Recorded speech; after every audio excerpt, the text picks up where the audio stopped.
I rise today to support the passage of the Every Student Succeeds Act. I would like to commend Chairman Alexander, Ranking Member Murray, and their counterparts in the House, Chairman Klein and Ranking Member Scott, for their commitment to finding common ground and a path forward on this critical legislation. When President Johnson signed the Elementary and Secondary Education Act into law 50 years ago, he noted that from our very beginnings as a nation, we have felt a fierce commitment to the ideal of education for everyone. It fixed itself into our democratic creed.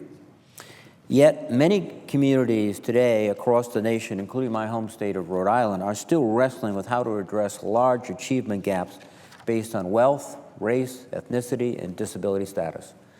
Underlying the achievement gaps we see are gaps in opportunity. We need to ensure our students have access to critical resources for learning, strong teachers, counselors, and principals, a well-balanced program of study that includes arts, humanities, and environmental education, and safe, healthy schools equipped with libraries, technology, and science labs. We also need to support and promote greater parental engagement. These are the issues that I have focused on for many years. I am very pleased that the Every Student Succeeds Act makes important improvements in all of these areas. This legislation will replace the badly flawed and increasingly unworkable No Child Left Behind Act with a new framework, one that stays true to the transparency and focus on closing achievement gaps that were the hallmarks of No Child Left Behind, while eliminating the one-size-fits-all approach to school improvement and allowing states to develop more holistic and robust accountability systems that move beyond test scores as the sole measure of school success. Increasing accountability for resource equity was the goal of the first bill I introduced to this Congress, the Core Opportunity Resources for Equity and Excellence Act. I worked with Senators Baldwin, Brown, and Kirk to push for its provisions on the Senate floor. And I am pleased that the conference report includes stronger measures to require that school districts address resource inequities in schools identified for comprehensive support and improvement, much more so than was indeed even in the bill we passed initially in this Senate. The original Elementary and Secondary Education Act recognized the vital role that school libraries play in supporting student success. And this is an area I have worked on during several of the past reauthorizations of this law. Senator Cochran and I introduced the Strengthening Kids' Interest in Learning and Libraries, or the SKILLS Act, to ensure that federal resources continue to support student access to effective school library programs. The Every Student Succeeds Act includes key provisions from our legislation, including authorizing grants for high-need school districts to support effective school library programs, and including support for such programs in school district level Title I and professional development plans. In addition to school libraries, children need to have access to books in their homes from a very early age.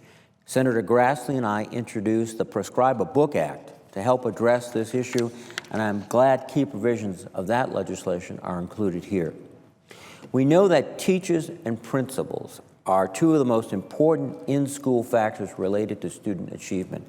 It is essential that teachers, principals, and other educators have a comprehensive system that supports their professional growth and development, starting on day one and continuing throughout their careers. Senator Casey and I introduced the Better Education Support and Training Act to create such a system. And again, I am pleased that the Every Student Succeeds Act includes many of the provisions of our legislation, particularly the focus on equitable access to experienced and effective educators. I remain concerned, however, that the failure in this legislation to define inexperienced teacher could mask inequities and limit the usefulness of the reporting, and that some of the provisions related to educator preparation could lower standards in our highest need schools. Soon, I will be introducing legislation to strengthen education preparation and ensure that teachers in our high-need schools are professionally ready. The Every Student Succeeds Act also supports access for all children to a well-rounded education, including environmental literacy, as I proposed in the No Child Left Inside Act. Family engagement is another critical area this bill addresses. This legislation will support more meaningful evidence-based family engagement, encourage school districts to dedicate more resources to these activities, and provide a statewide system of technical assistance for family engagement, similar to the Family Engagement Education Act that I introduced with Senator Coons in the White House.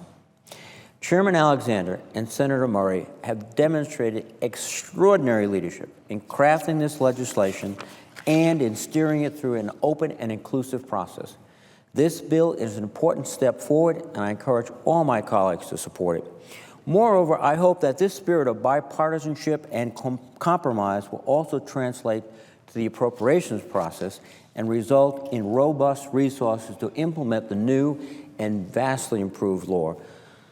And with that, Mr. Chairman, I would also like to thank Senator Collins for graciously letting me go ahead, and I would yield the floor.